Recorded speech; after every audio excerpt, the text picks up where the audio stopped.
Welcome to the Thought Brothers. We are half hoodie, half golf shirt, half young man. Yes, sir. We're going to talk about it today. We're going to throw it over to the banker. You must have had the day off the way you dress. Come on, man. You know I did. Hey, look. I got some Christmas time off, but because of my position, it won't be Christmas week. So, Okay. I'm gonna pretend like it's Christmas today and tomorrow, Christmas Eve today and Christmas tomorrow, and we'll see what that brings me. All right, man. Well, let's see. Tell us what's going on, man, in college football. Oh man, come on. Look. The BCS, was it NCAA College Bowl, whatever you want to call it, all right? So basically the playoff system for college football, they figured at one point the national champion was decided based on end of the year rankings. Okay, so was it 2015, I think now? The first college playoff structure was football playoff structure was initiated. So now we're at a point where there's more than 4 teams in the final debate for the best team in the country. Okay, so what we have is a situation where an undefeated Division I team in a major conference didn't get into the Final Four playoff bracket structure. Now, I understand why they didn't do it, but based on how this thing was set up, if you were undefeated and you were in a major conference, you're supposed to be in. They never, I guess again, someone didn't think this through. They didn't think that there would be a possibility that a team, if anybody's undefeated, they're going to be in the final. No, it didn't work out that way. So what they did, you got 5 major conferences, okay? You got obviously the SEC, which is like a mini NFL. You got the Big Ten, which is getting close to a mini NFL. Okay, you got the Pac-12 out west, which might be the Pac-6 by the time all the teams leave this year. Okay, you got the Big 12, with them Texas and Oklahoma schools and stuff. But again, they're leaving too, so we don't know how that's going to look next year.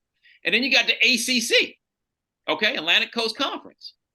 So arguably, so what happened is you got 5, you would probably take the champion from all 5 of those schools, but you figure one of those champions would probably have 1 or 2 losses, right?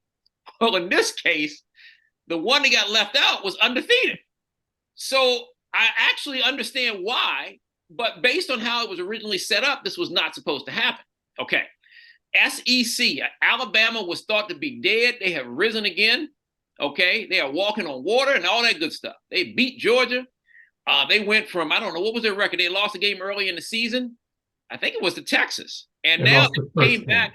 Yeah, they just came back and just won everything, right?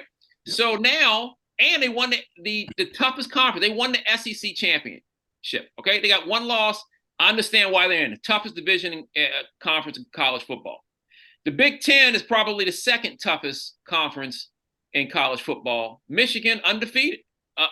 Michigan is undefeated. Yeah. So they're undefeated. So they're in, right? They beat Ohio State. That's basically the championship game every year, regardless of who actually plays for it. It's Michigan and Ohio State, okay? So Michigan's in, undefeated. Okay, we understand that one. The third one, okay, Big 12, you still got Texas, you still got Oklahoma, you got Oklahoma State, you got a few schools like that out there that are big time college football programs. So, Texas, 12-1. They won that conference, so they're in. Okay, so what's that leave us with? The Pac-12, it's either the Pac-12 or it's the ACC. Well, I'll give Prime a little credit because he did heighten the expectations of the Pac-12 with Colorado this year. And some teams out in the Pac-12 were really balling, okay? We're talking about especially Washington and Oregon, okay? So what we run into here is you get an undefeated Washington team that wins the Pac-12. You get an undefeated Florida State team that wins the ACC. If you look at strength of records of the teams they beat, the ACC teams don't measure up to the Pac-12, the Big 12, the Big 10, or the SEC, just in comparison. So Florida State in general may have been undefeated, but they had a softer schedule. And it's not their fault. The way this thing was supposed to work, if you're undefeated, you're supposed to get in. But no, they said, no, we're going to put Alabama in. That's the toughest conference. And we got to put Texas in. That's a third tough or fourth toughest conference. ACC's ranked fifth out of the five major conferences now, and that's why Florida State didn't get in. I can understand why the coach is upset. I think that the way this thing should have been written is if you're undefeated in one of those big five conferences, you should automatically be in. They should have bumped somebody, right? They could have bumped anybody, but they didn't. And I understand why, because I think the four best teams are there, but that is a lot of controversy. That is my analysis. All right. What do you say about now, that? Look, I saw a table on TV with a bunch of Poindexters and eggheads. Were you at that table? Because, man, I'm like, what in the world? Carlos, you talking all that stuff, and I've listened to you. But the bottom line is Florida State went undefeated, and they should have gone to a bowl game. Mm-hmm. I mean, that's just the bottom line. Mm-hmm. And what has happened is with college football, and people just need to understand, college football is a business. And when you come down to it, is Florida State and Georgia going to pull more people than Alabama and Nick Saban and Georgia? That's what it comes down to. It's all about dollars. It's with anything. And this is not the first time, I believe, that a team who has been in that position has not been invited to a bowl game. And I'm going to tell you, you may disagree with me, but if Prime had won 3 more games and been 6, you can rest assured that Colorado would have been playing a bowl game. Yep. I mean, people right now are upset because Prime only won 3 games, but I think he's the Sports Illustrated Man of the Year. Is he? You got people that are inflamed over that. So, it's all about business. And it's like that with everything. I was listening to First Take this morning, and Stephen A., he kind of went off on Wagyu and his other co-hosts because they are talking about MVP. And the only people they are throwing in the MVP conversation right now is Dak Prescott and Purdy and Jalen Hurts. And as Stephen A. said, you're only talking about quarterbacks. You cannot have an MVP conversation without talking about Tyreek Hill. Absolutely. He said when the man catches the ball, you don't know. I agree. He says it's insane that you could do that. But trust me, when it comes down, he calls himself a cheetah. It ain't run 20 miles an hour. And so when it comes down to talking about MVP, rest assured, Tyreek Hill won't get the MVP. They're going to give it to one of these quarterbacks.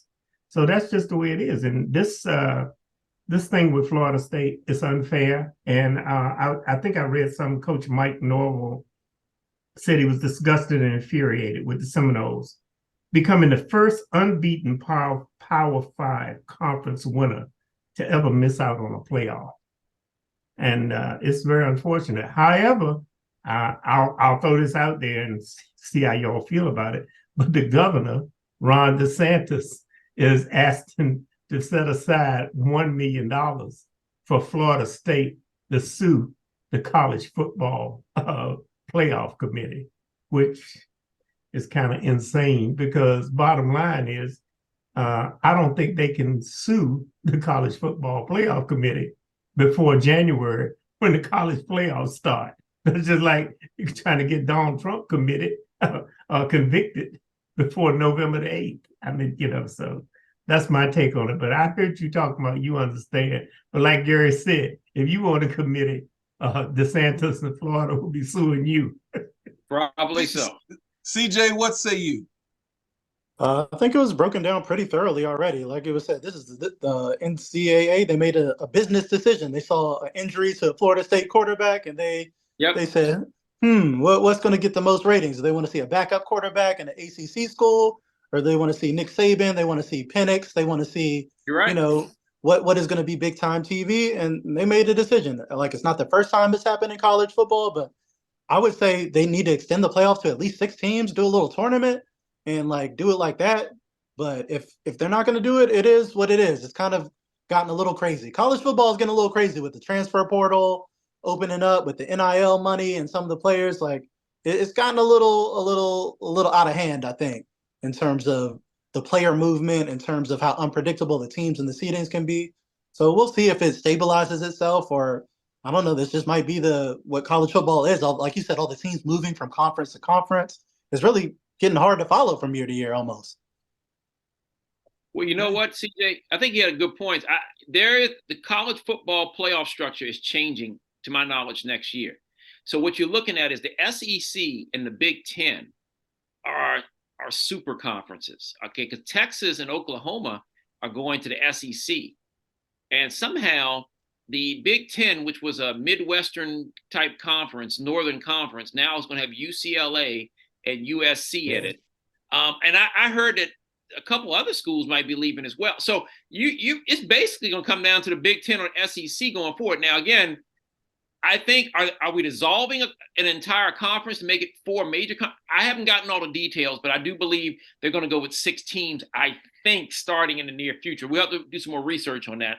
But right now, it's just a mess. But for ratings-wise, yeah, they're going to win with the ratings. yeah, they're going to make some money. All right, moving on. Next topic. What we got? Well, come on, Mr. Spivey. Go ahead and talk about how great the Cowboys are and how bad the Commanders are.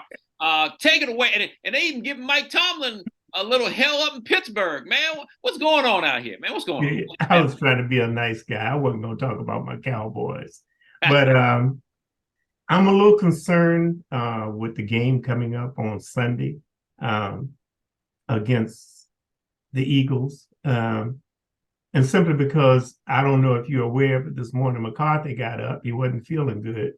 And he apparently had a serious appendix case. And he had surgery this morning. Oh, wow. And so it's not even certain if he's going to be able to be, they say he will be at the game, but it's not certain if he's going to be the play caller for Dak Prescott on Sunday. So that's kind of a concern.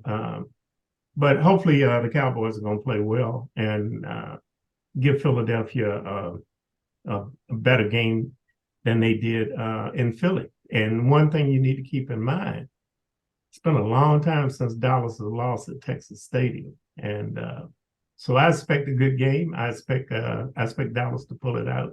But it is a little concerning with McCarthy being out.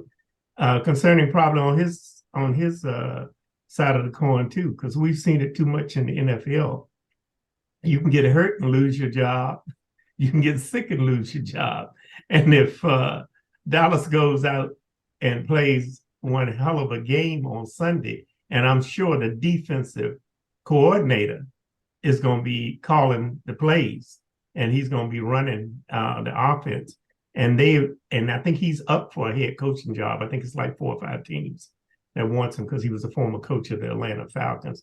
So it's going to be interesting. Sunday's going to be interesting. Are you sure we're not going to see Jerry Jones with a headset on? I sincerely hope not. I hope he stays where he belongs, right up in the owner's box. I don't even want to see him on the sideline. Okay, I'm just checking, man. I'm just checking. As far as the Commanders, I have to say, I saw Eric Bieniemy in a interview after the game with the Cowboys, and I was really impressed. This guy, he has a great knowledge of offense. He has a great knowledge of defense.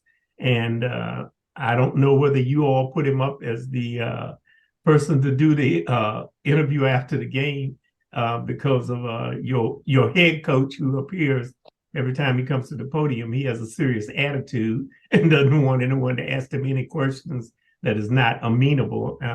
But he was very interesting, and I really think he should have been a head coach a long time ago. But hopefully, the future is going to be bright for Eric. Hey, look, I'll just tell you this real quick. I mean, the NFL, to me, this year, with the exception of what was it, the Philadelphia, and who did Philadelphia win in overtime against last week? Was that Detroit? Oh, the Buffalo. Buffalo, I'm sorry. With the exception of that game, and, the Kansas City game the other night was pretty good. There haven't been too many good games, unless your team is just blowing someone out. If you follow what I'm saying, right? There's been a lot of wide margin games in the NFL this year. I mean, again, if you're in Dallas or if your team is winning wherever it might be and you're blowing someone out, that's fantastic.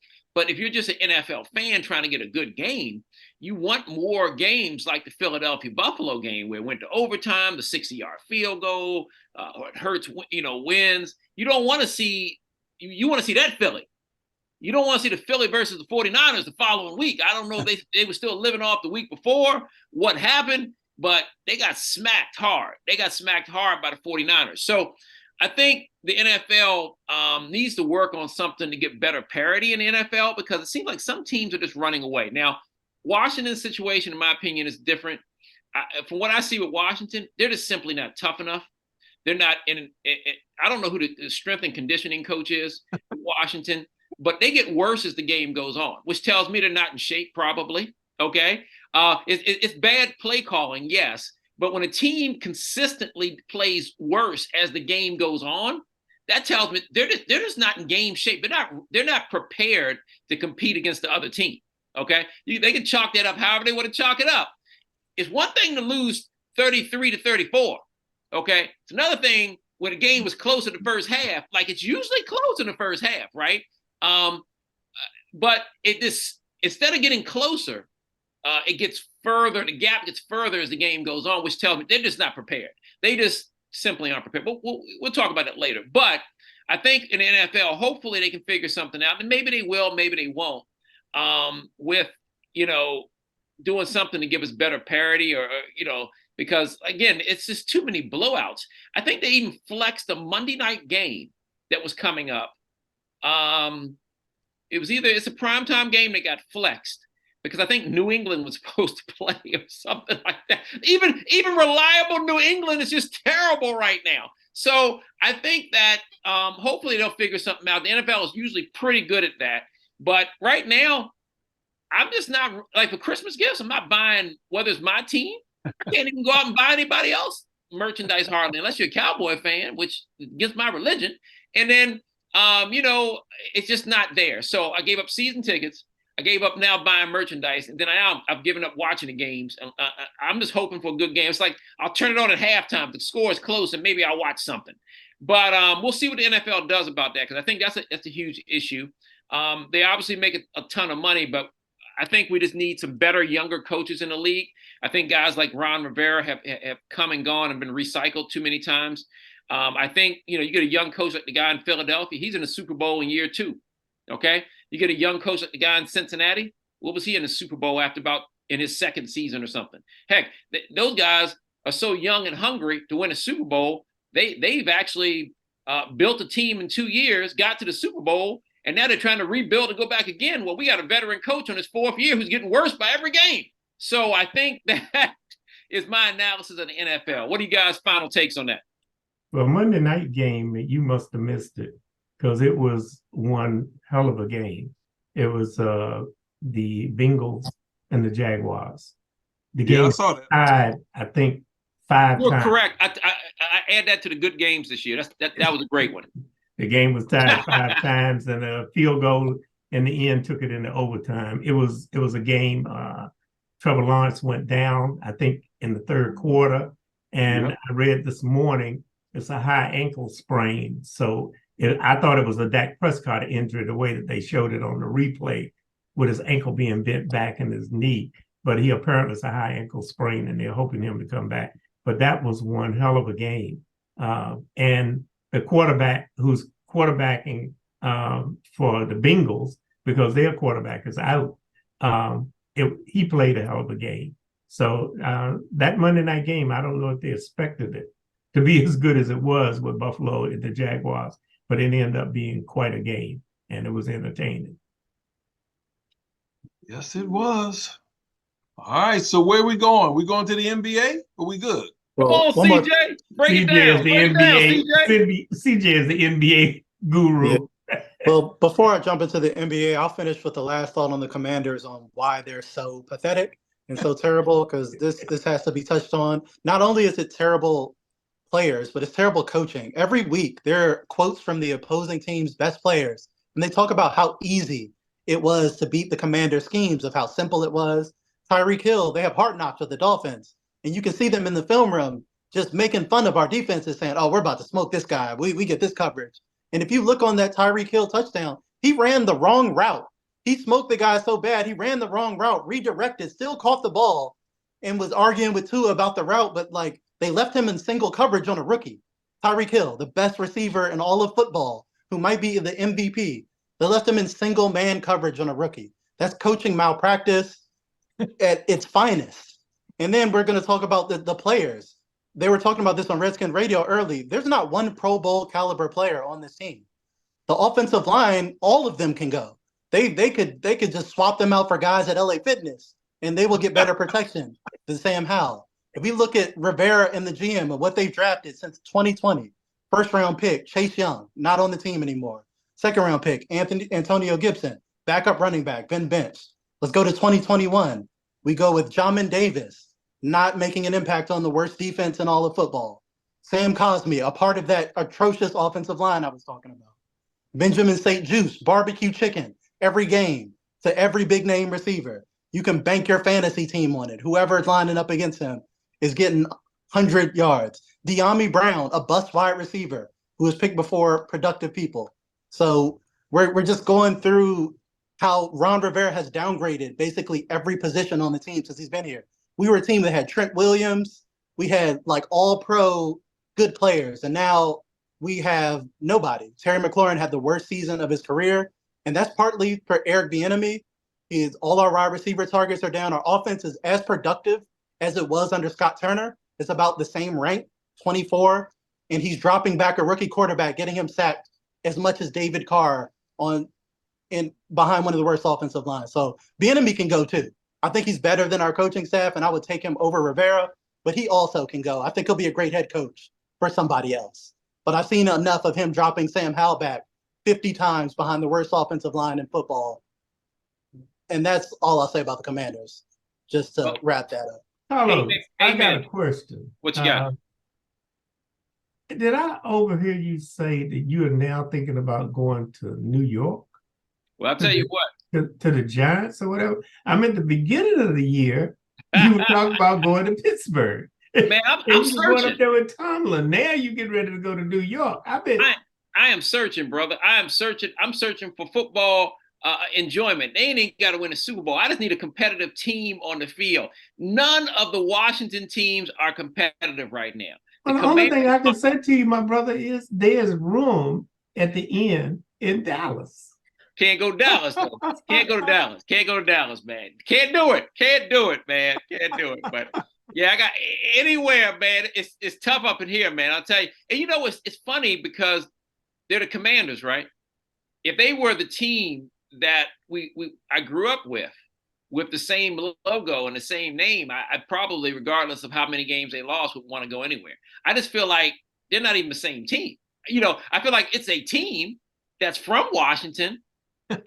You know, most of the time they have the same color scheme. The other part of the time they come out looking like the Pittsburgh Steelers in all black. So I don't even feel like it's the same team. I feel like it's not the team I grew up with. It's not, you know, I'm not attached to it the way I was attached to the team I grew up with. So we'll see what happens on that.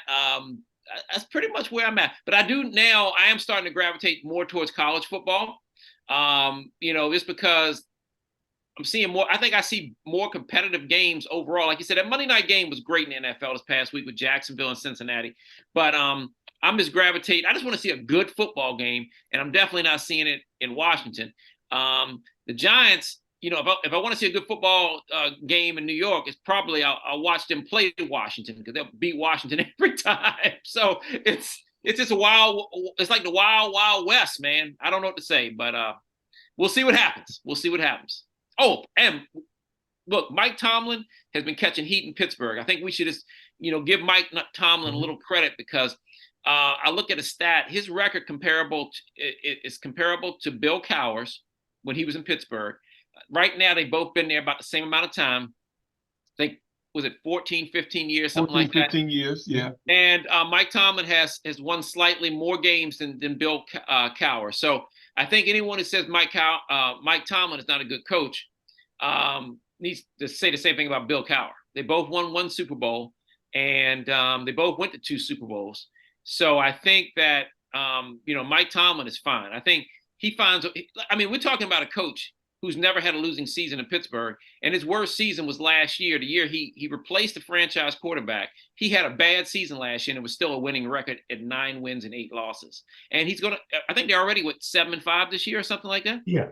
He's going to have another winning season, regardless of. So I guess the question there is, if he can't win a division every year or produce a Super Bowl every 3 to 5 years, I guess that's not good enough for the Pittsburgh fans. So I guess that just simply tells you that, I guess, standards are different in different cities. Yeah, those are different standards. 7-5, but Kenny Pickett is like 9-7 with a regular quarterback.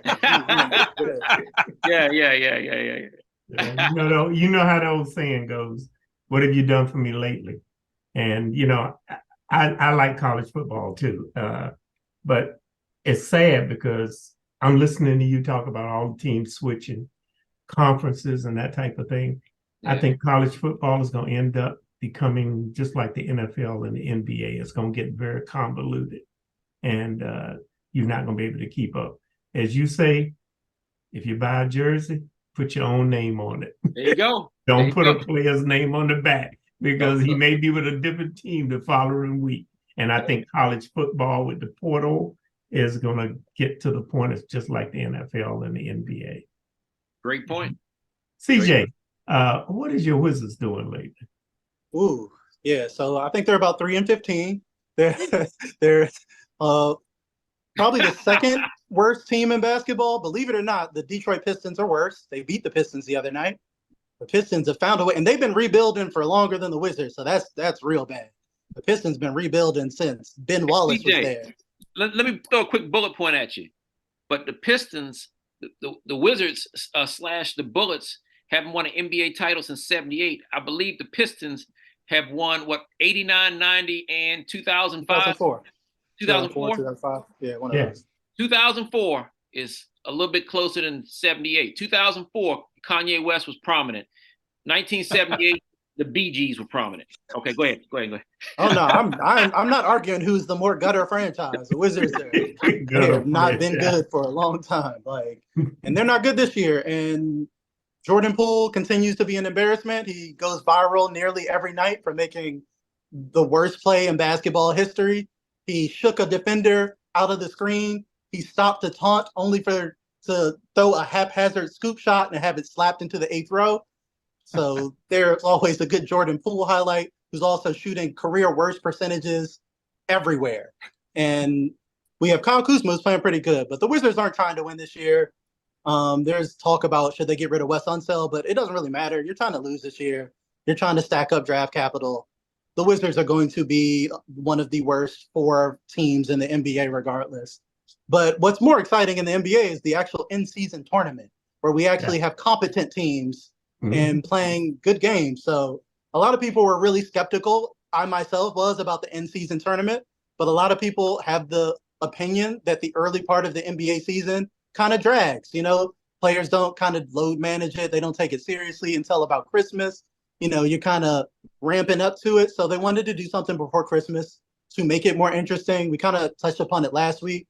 They have these special courts. They have an elimination system in the semifinals where it's going to be one-off, knockout rounds, kind of like the NCAA. They're going to be cash bonuses for the players. Every player who wins the championship is going to get an extra $500,000 and things like that to help motivate the players to actually care a little bit beyond the competitive aspect. These are going to be national TV games. And so far, people have to give Adam Silver credit, because not only have the ratings been good, but the games have been good. The knockout round games have started. We had good teams playing high intensity, almost playoff level basketball, which is unprecedented this early in the season. To have LeBron and Kevin Durant playing, we had the Suns and the Lakers in a thrilling game that looked like it was a little bit fixed. There was some controversy there that Adam Silver wants, the first in-season tournament to feature big name teams like the Lakers and have LeBron. So the Lakers got some questionable calls to win that game, but we'll have the Lakers and the Pelicans in the semifinals. So you got Zion Williamson versus LeBron. We got big names. On the other side, we had the Pelicans and the Kings had a very exciting game in the West. And then just yesterday and the day before, we had the Pacers and the Celtics had a very exciting game. Tyrese Halliburton is showing everybody that he's going to be a superstar this year, just an absolute dominant superstar in terms of being one of the best point guards in terms of shooting and assists in the league for a high-scoring Pacers team that upset the Celtics. And then we had the Bucks. Everybody knows about the Bucks. They got Damian Lillard this year. They've already got Giannis. They played the Knicks. The Knicks, a team I kind of hate, but they're still pretty formidable. They got blown out by the Bucks and their incredible firepower. So we're going to have some really exciting games. The Bucks and the Pacers, that could be a 150-point game on both sides. Two of the higher scoring teams in the league. Should be very exciting. And like I said, on the other side, you got big star power. Anthony Davis, LeBron James, Zion Williamson, Brandon Ingram, two very good teams. This is exciting stuff. And it's winner-take-all elimination games. I think it's been a success, the in-season tournament. I think they're going to keep it going based on the rating success and based on the caliber of the games that we've gotten. So I think it was a good idea to spice up this early part of the season, which is usually a drag. Very nice. Okay, cool. All right, fellas. So what else we got before we wind it down? Anything else? Who's playing tomorrow night on Thursday Night Football? Kansas City, and somebody's playing tomorrow night. Okay. I'm not certain, but I think Kansas City is playing tomorrow night. The only thing I don't have a lot of details in it, and I don't think it's so. I mean, the news media, you can't go on because they'll give you a lot of stuff that they don't know. When they don't know something, they make it up. But there was a serious shooting today at NLB, and UNLV, yeah, and 3 people died and 1 person was injured. This. How do I put this? These shootings on college campuses are getting out of hand. But the thing that's getting even more out of hand is this looting and the thievery. There was an incident, I don't believe it was yesterday, it may have been on Monday, where a security guard stopped a guy from shoplifting at a Macy's. The guy left the store and came back and stabbed the security guard and killed him. Wow. I mean, and there was a barricaded situation today somewhere up in Maryland. I don't have the exact details. And it was an incident in Memphis, Tennessee, where they went into a store, and it must have been about 30 people. And they just went in and just looted. I mean, just took stuff and walked out the door. I mean, it was knocking stuff over. The thing that's concerning about this is sooner or later, one of these store owners are going to get, especially one of these mom and pop store owners. I mean, the big box stores, they can write it off at the end of the year. They can get the warehouse to send additional merchandise and that type of thing. But these mom and pop stores where these people are struggling to feed their families and survive, and you get 10 or 12 kids going to come in and just take stuff and walk out, sooner or later, somebody's going to shoot somebody. And they all going to get shot in the back. And then what is going to happen is, then all of a sudden the public is going to be down on this person because he shot an unarmed kid. But you don't know whether these kids are armed or not. But if you get one person and you got 30 kids taken from you, it's not a whole lot you can do. It's a little different than when you got one police officer with a gun who shoots an unarmed person. But it's going to get worse, and it's sad because somebody's going to seriously get injured. Yeah, I think, I mean, it is bad. And the situation you were couple things you were talking about, Maryland, JCPenney, Wheaton Plaza said that someone was attempting to steal a watch out of that department store.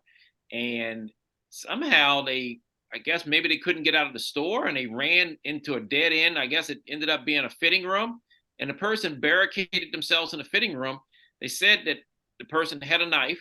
So I don't know if he was threatening to kill himself or he did not have a hostage, from what I understand, from a news report I heard. And that this went on for a couple of hours. They had to evacuate the entire store. And that's not a small department store. This particular one is 3 or 4 levels. So the entire store was evacuated. The mall wasn't. The mall's huge, but it wasn't evacuated. And the police were called, obviously. They tried to negotiate with them for, I guess, a couple of hours or whatever it was. And They finally used, what was it, the pepper balls or something to throw in there to, I guess, choke them out. And that's how they were able to make the arrest. But I mean, we keep asking ourselves, I mean, why? Why are we seeing so many incidents of shoplifting, theft, and why are we seeing so many kids involved? The kids are out here robbing. It's not just someone who's got 5 kids at home and it maybe doesn't have the ability to hold a good job. It's not someone who's homeless. Some of these kids are stealing for sport. I mean, and then the other ones are stealing because someone has contracted them through Cash App or Zelle and sending the money that way to perform a crime so they don't get caught. And that could be carjackings or anything else. So we're worried about basic necessities on shelves and convenience stores getting stolen. We're worried about items in department stores getting stolen. And then we're worried about the car you drive to the store getting stolen, sometimes with you in it. You get jacked and get thrown out. So I think in today's world, 2023 going into 2024, we all just have to, keep our heads on the swivel. Was that the old NFL term? Keep your head on the swivel. Yep. We have to really pay attention to our surroundings. We have to pay attention to everything because it looks like most of these people are looking for crimes of opportunity. I haven't heard of a 6'6" guy who's muscle bound with cash in his hand being attacked by anyone. But if you appear to be a little more vulnerable, so to speak, that you're not paying attention, you're just an average person sitting behind the wheel of your car, maybe you're in a parking lot and you're on your phone and somebody comes up and taps on the window, or if you pull into the wrong neighborhood and you don't appear to be threatening or look menacing or dangerous, you might have to give up that car. So I think everyone for the holiday season, as we go into the new year, just be very smart where you go, when you go, and we'll get through this period. I mean, I think whether we like it or not, nothing goes on forever. So I'm hoping somebody has a solution to something soon. And if not, we may have to make our own solutions and just make smarter decisions to stay away from some of the people who are doing crazy things. So that's all I got. What you guys got on that? Carlos, the thing that is concerning is that in today's society, every store you go in, especially a department store, there's a camera on every nook and cranny in the store. These people appear as though they don't care about their faces being seen. And the situation you just talked about, you go into JCPenney's, you don't try to steal clothing, which is on a rack. You try to steal a watch, which is concealed inside of a case, which is usually locked. And the person working is the one that has the key. And we know for a fact that a jewelry store has got a camera on every nook and cranny. So they just appears as though they just don't give a shit. And that's the sad part about it. And so what that says to me is, I don't worry about getting caught, because if I get caught, nothing's going to happen. That's the bottom line. That sounds like it's good analysis to me. Anybody else got anything on that craziness? Yeah, I got nothing. Go, CJ. Yeah, it's kind of like what you said. It's a combination of desperation and opportunity, like you said. And I think what was said earlier too is one of the reasons that those mom and pop stores aren't hit as much, because you don't, like I said, you don't know who's going to pop out with a shotgun and protect their property. Right. But if you go to Target, there's probably going to be one underpaid minimum wage security guard there that don't get paid enough to tackle you and 30 of your friends. And that, like you said, they can write off all that. And it's no big, it's just what it is. So it's an easy, soft target that that it's a low stakes chance that they're going to do detective work and call the police to hunt you down off the cameras. Like, that's a lot of work for some product that they could write off. And then they don't want to use the resources for it.